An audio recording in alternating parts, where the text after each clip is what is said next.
The reality is, if you're going to address barriers, you have to be careful about where you start.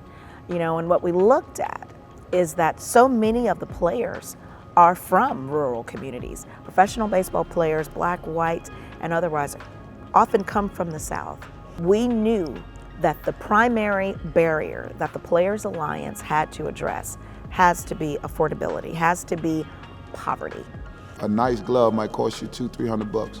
A nice bat might cost you $400 or $500.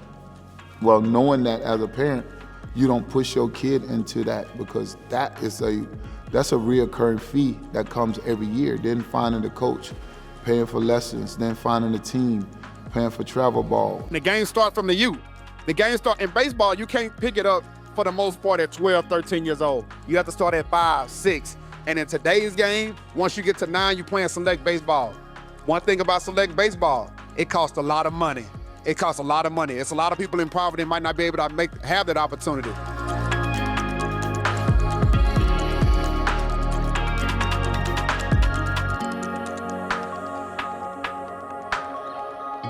Cities that we feel that have a lot of black baseball and softball, but also are areas that are typically below the poverty line. So when these kids are playing and these kids are participating, they may not have as many opportunities as other kids across the country. So although these might be heavily predominant black cities, it's not just a black issue.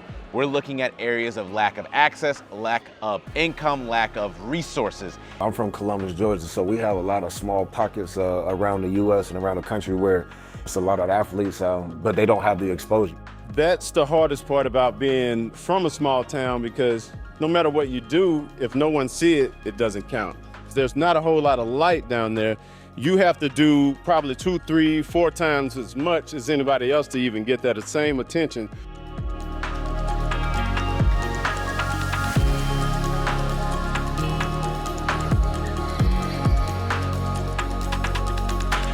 So when we gathered with baseball players at our stakeholders meeting, we pitched this idea about a focus city.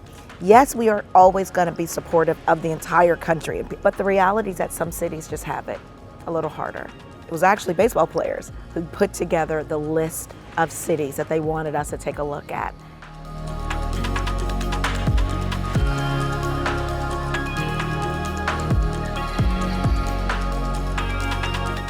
Before, we were sitting around thinking about, okay, hey, we might get 4 bats from our budget.